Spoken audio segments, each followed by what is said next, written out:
Okay, so 10 things that I wish I knew before traveling to Thailand. There's quite a few, so let's get straight into it. First up, you can get a 45-day visa if you're in one of 65 countries, running until like the 30th of March. So after that, it's going to go back to 30 days. So it must be something to do with just getting tourists back into the country or something like that. So yeah, make sure you check with your embassy or website. I'll try to find a link and put it down below or on screen now as well. Number two, it's cheaper than I thought.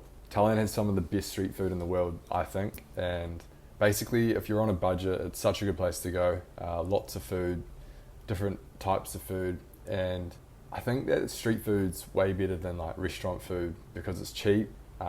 You're eating local food and it's like all the local ingredients as well. So it's a great way to do it. As long as you're eating like a proper one with good reviews, people are outside lining up. That's one tip if you're on like proper street food, not like just a shack or something on the side of the road. Just see where the line is and go where people are eating, or just go to the one with best Google reviews or people are basically lining up at. And next is it's quite westernized. So similar to like Vietnam, which I found, Thailand is pretty westernized in the way that there's pharmacies everywhere. Like, not saying pharmacies are a Western thing, but you can like get all the medicine and stuff that you need, similar to back home. And as well as westernized pharmacies, there's restaurants, all the food that you could want if you don't want to eat local food, 5-star hotels, everything that you need if you're wanting to do it similar to that. But again, everything you need back home you can find there pretty much. Moving on, starting at the south is something I recommend. I've got maps here. Here you can see all of Thailand. You got Bangkok in the middle, Chiang Mai up the north, and then Phuket down here in the south. So I flew in to Phuket and then landed here at Phuket International. Got a hour boat ride down this part of the island. Yeah, I recommend flying here because I spent a few days in Patong area, which is over there. Pretty famous, only need a few days there. And then you do all the islands down here, such as Koh Phi Phi, Maya Bay, over down there. A few other places around here to go to Krabi. And then you start going up to Koh Samui, Koh Tao, Koh Phangan, and then you make your way up to Bangkok. At least this is what I recommend. Instead of flying to Bangkok, then going down here and then just going back up to Chiang Mai all the way up.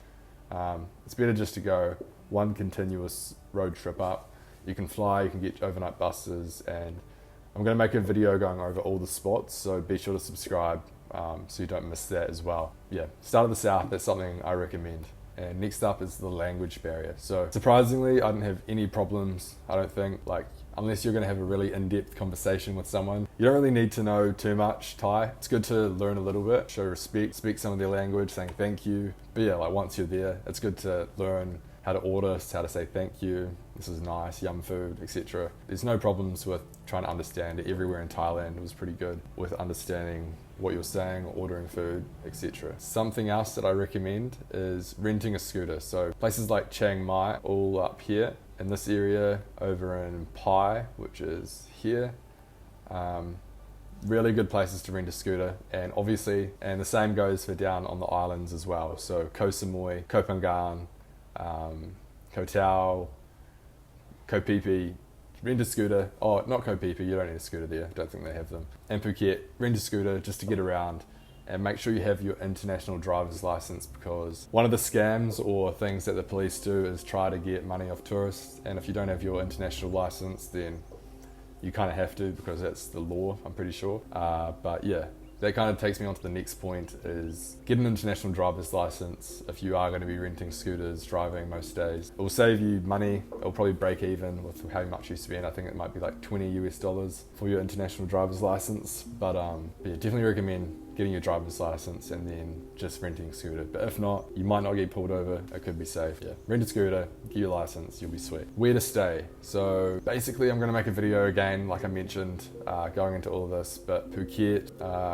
Koh Phi Phi, visiting Maya Bay, maybe down at Koh Lanta, Krabi for a layover,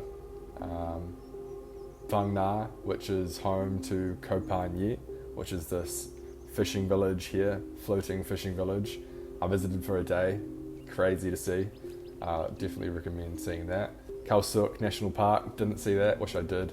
And then you've got the three islands here, Koh Samui, Koh Phangan, Koh Tao, and then Bangkok for a few days, Chiang Mai and Pai. Pai is probably one of my favorite spots. Such a cool little like hippie town almost. Definitely check it out, and yeah, like I said, I'll make a video going over all the spots and general tips in one video, so subscribe for that. And for booking, just use Hostelworld or booking.com or Agoda. Really cheap, it's easy to use, and you'll be able to find anything within your budget. Next up would be Full Moon Party. So I didn't record any of this, but on Koh Phangan, you go stay pretty much on this coast here. You get ferries really easily from all around, which I'll talk about next. And yeah, Koh Phangan, we went all around the island on scooters. A pretty cool setup, and down here, I'm pretty sure this is the beach where it is. Yeah, I think that's where Full Moon Party is. Somewhere around here is Full Moon Party, but you can stay down here or up around here, which is where you get off the ferry. Yeah, definitely worth checking out Full Moon. Or Half Moon. I think it's every 2 weeks it might happen. It's definitely like a tourist thing for the place to make money, but everyone goes, so if you're looking for a bit of a party, definitely hit it up. When to go? Dry season is November to March, so if you go outside of that, it might be a little cheaper, less tourists, but any time of the year is fine. Wet season rather, it's only going to rain probably half an hour a day, and it's just like a thunderstorm. It only lasts like half an hour, and it's fine. And if you do get caught in it, just don't have your phone on you, just put it in a dry bag. And beware of scams is probably the next point. In my Bangkok video, I talk about the tuk-tuk scam. So they take you on like a tour around Bangkok, and then they take you halfway, but still take your money. So careful of that one. And the other one, which was the police. So they'll probably try to get you if you don't have your license and just pull you off to the side of the road, give you a ticket, and it'll be like $30-40 US, which is a bit annoying because that's probably food for half a week or an entire week. And then next would be SIM cards. So getting data, probably $16-20 USD, I think, for an unlimited SIM for a month. So instead of trying to connect to Wi-Fi at every spot you go to, which is what I did in Japan, I definitely recommend just getting unlimited data, and it will save you hassle, time, and it's really fast. But yeah, you just use data to watch videos, download stuff, get around, and Google Maps is your best friend. Reviews, how to get to spots, walking around, yeah, just use Google Maps for everything. And how to book your buses, ferries, and even planes, I think you can, but I didn't do a plane ride on it. 12 to go Asia is a really good way to book all that. Like I was talking about before, like say you wanted to go to these islands here and you're staying in Phuket or Koh Phi Phi, it would automatically do it from Koh Phi Phi, ferry to Krabi. From Krabi you would go all the way to Surat Thani, and that would be a minivan or something like that, a bus, like a day trip, or maybe that's like 5 or 6 hours up there, and then another ferry to Koh Samui, jump off, and then it'll be walking distance to your hostel or hotel. Really easy to use, just beware if you are doing it on your phone, it'll probably crash the app, so you have to like re-enter your info. So I recommend doing it on a laptop, it's way easier. Just enter your card details and you'll be sweet. And yeah, 12 to go Asia, really good app for getting around. One other thing as well, which kind of goes back to the language, and if you did meet people and wanted to be friends with some Thai people, they're super nice, really cool people, some of the nicest people in the world, similar to like Bali or something. They're real happy to help, and yeah, like popular spots like Chiang Mai or Pai, they're all super friendly, and I didn't have any problems if I was going out on scooters. Like we went on scooter rides all out here into the back, like quite far out, and everyone you meet on the road is super nice and friendly. Just kind of like keep your wits about you, and it's fine. It's probably safer than where you live, to be honest. And in terms of how much I spent per day, if you're wanting to do it really comfortably, stay at nice hostels or cheapish hotels with private room, probably 30 to 40 USD. It's food, accommodation, maybe a couple drinks, 30-40 USD, and then you can do like cheap, real cheap for 25-20 if you just want to do hostels and barely eat anything.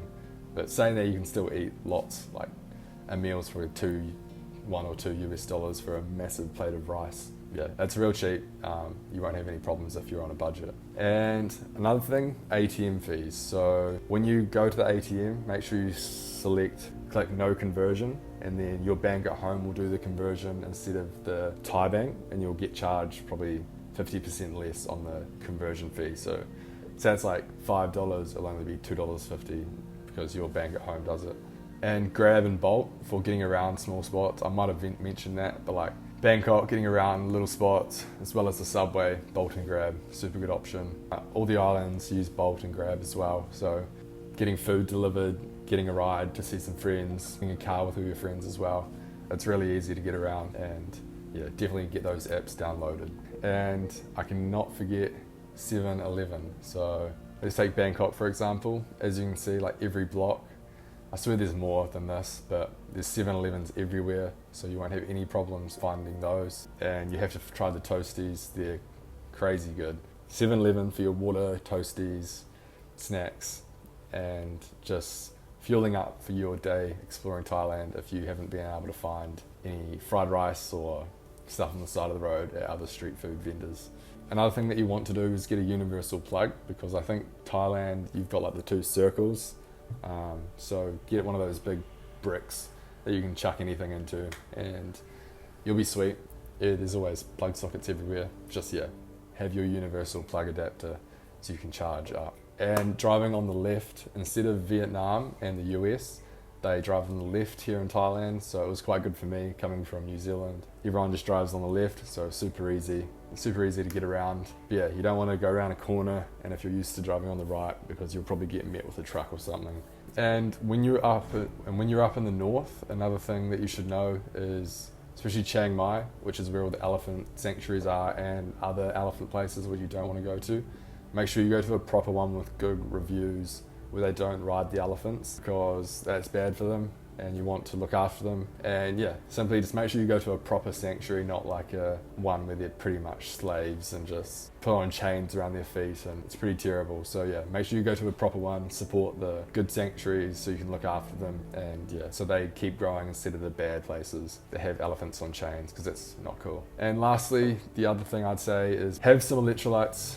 And the last thing I'd say is probably have electrolytes with you, so you, in case you get Bali belly or Thai belly from the water and the tap, don't drink the tap water. You want to have the electrolytes, and search up whatever pills could be good for just making your stomach survive a few days, so you don't have to rush to the bathroom all the time. Just watch out for salads, like they might use their water to wash the salad.